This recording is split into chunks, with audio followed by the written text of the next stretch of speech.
مع فاروق وعاكف يقفون ينظرون من الأعلى على ثريا وسنام.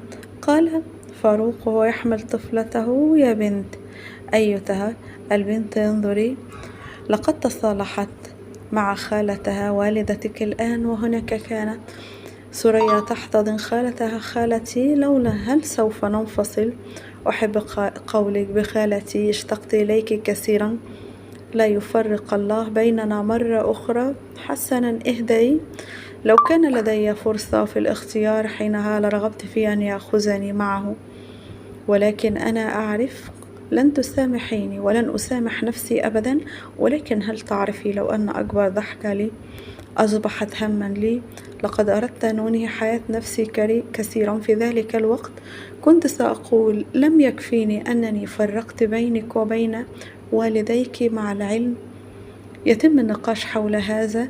أنا لم أستطع أن أعيش أو أفارق الحياة بعدهم. كان لدي حياة مثل التركيب الضوئي إلى حين أن تعرفت على عاكف. قالت لها: توقفي يا خالتي، لو كان لدي فرصة في الاختيار ما كنت تخليت عن أي أحد منكم. أم أنت لا تعطينا فرصة للاختيار؟ وبعدها تقول: انهضي من تحتها إن كنت تستطيعي النهوض. الحياة لا تعطينا. فهمت أنه لا فائدة من الشجار مع الماضي ولا الحساب، ولكن إن لم نبقى كلانا أنت وأنا في هذه الحياة بعدها، ألم تأتي تلك الحجرة على رأسنا في ذلك الوقت؟ حينه الشكر لله أصبح لدينا عائلة كبيرة أيضا. متأكدة إن كانت أمي وأبي يرون برأيي أنهم يرون، كانوا أرادوا منا أن نعرف قيمة عائلتنا. أخذت تتحدث ثريا وهي تشعر بالحزن. لم يكن لديهم إناث كي يعيشوا لحظات معهم، ربما لذلك أريد أن أمسك بهذه الحياة بهذا الشكل. أجل يا خالتي، البارحة أخذ مني الكثير لدرجة لا أريد أن أعطيه شيئا آخر. ثم احتضنتها سينام، أخذت تواسيها. كانت سعيدة بصلحتها مع ابنة أختها. وهناك وفي مشهد آخر: ماذا سأفعل طوال 9 أشهر؟ هل سأستلقي جانبا وأنام؟ هكذا كانت تقول جولستان: أنا على رأس أعمالي وأشغالي الآن، وإن كان هناك نصيب سأذهب من هنا لغرفة الولادة مباشرة. السيدة ثريا عملت، ولكن جسدها ليس جسد عمل يا روحي. انظر ما قاله أخو مصطفى الآن، صحيح؟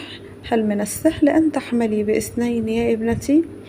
منه نحن تركناك وشأنك، هل زوجك سوف يتركك؟ لنقل أنك قمت بصده، هل السيدة أسماء سوف تتركك؟ هكذا قالت لجولستان التي كانت حزينة. والله يا أخي مصطفى، السيدة أسماء لتضع الأولاد في حضنها وهي تعرف هذا، ولا أريد شيئا آخر. قال لها: إن شاء الله أعطني ذلك. كانوا يقومون بالعمل في المطبخ، ثم جاء نظيف، قام وقدم وردة لزوجته جولستان وسط سعادة الجميع بعودته وسلامته إلى البيت. لماذا استيقظت يا نظيف؟ لم أجلس على العرش 10 دقائق، لقد جعلتموني أنزل، يبارك الله فيكم الآن. تفضل يا سيد نظيف، لنأخذك لغرفة العرش الآن لنصعد.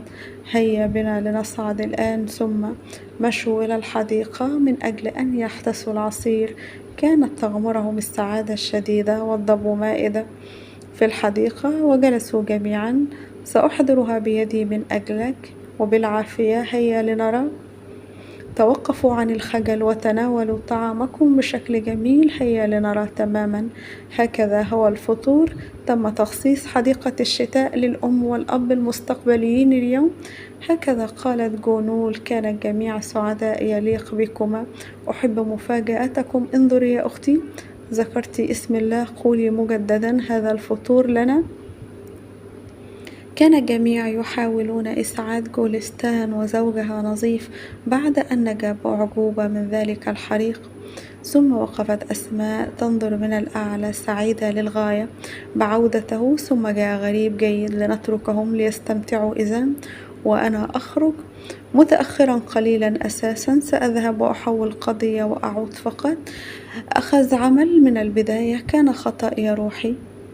قال لها: لن يستطيعوا الخروج منه الآن، سأساعدهم فيما حدث، الوضع سيء، وإن أردت تعالي ونفعل بعض الأشياء. لا، ليس لدي أعمال أساسا. حسنا يا روحي، لا تقلقي، لن يحدث شيء خطير. هكذا مجددا أعدك، لا تفكر بي، وبعد ذلك سنتواصل ونلتقي. أنت أهم شيء وأهم عمل في الحياة بالنسبة لي يا مولاتي. هكذا قال لها غريب. وهناك كانت تجلس سينام تلاعب ابنة ثريا. انظري تبكي عند أخذها. أساسا كان مكان الغبار وقمامة نطعمها هنا. إنهم لا يتناولوا الطعام الذي يحبوه. حتى خالتي، هل رأيت؟ وتجيب علي: لن نجبر على قول هذا باستمرار، هل فهمت؟ ولم أستطع الشبع منها، سأقبلها قليلا. ثم قام فاروق هو وعاكف بعدات طاولة الطعام. جلسوا سويا. كنت تقولين لست جائعة ولن أتناول شيء حتى مجيئي، وعند رؤية بعض نسينا الطعام. هكذا ما أدراني أنك فعلت ذلك. هذه الأشياء كيف تظهر لي؟ جلسوا يتناولوا الطعام بسعادة شديدة كعائلة. كان فاروق سعيد من أجل زوجته التي تصالحت مع خالتها. وهناك وفي مشهد آخر كتب طفلته آريا: دقيقة واحدة، أهلا وسهلا يا آريا، تبدين جميلة جدا اليوم. شكرا يا معلمتي، اشتريت هذا الفستان مع أبي. قالت لها: إنه جميل جدا، ذوقه جميل، أحببت قرتك أيضا، شكرا جزيلا لك. قال لها: هل تلمعين بشكل مختلف اليوم، أم تبدين هكذا لي؟ قال لها مارت ذلك. قالت له: شكرا، ركنت السيارة في مكان سيء جدا ويجب أن أخرج الآن بسرعة. ثم بالمناسبة يمكن ألا أصل لخروج آريا في المساء. هل السيدة لالي ستأخذ آريا مجددا؟ لا أعلم، سنتحدث. أنا أحدث السيدة لالي. هكذا قال مارت إلى ديلارا التي كانت تتشوق للحديث معه أكثر. لم أقل له أنه عيد ميلادي حتى يعرف، ولكن يوجد شيء يدعى موقع التواصل. هكذا كانت تقول ديلارا في نفسها، لأنه لم يتذكر عيد ميلادها. وهناك كان نظيف يعتني بجولستان، يقوم ويعزم عليها بالطعام. أرجوك تناولي هذه. قالت له: إنه لذيذ حقا. جلسوا يتناولوا الطعام بسعادة. ثم جاءت أسماء: سيدتي، شعرنا بخير اليوم. انظر إلى جمال الفطور في حديقة الشتاء، دللتنا قليلا هذا الصباح. كانت أسماء حزينة للغاية. ثم قدموا لها الطعام أيضا. كانت تنظر بأسف إلى نظيف، كانت متأسفة على ما حدث منها. ثم قامت جولستان وحملت الطعام. قالت بني نظيف: لا أعرف ماذا سأقول لك، وما الذي يكفيه الاعتذار؟ اعتذار ماذا يا سيدتي؟ لا تقولي هذا، أستغفر الله، لا يوجد شيء من هذا القبيل.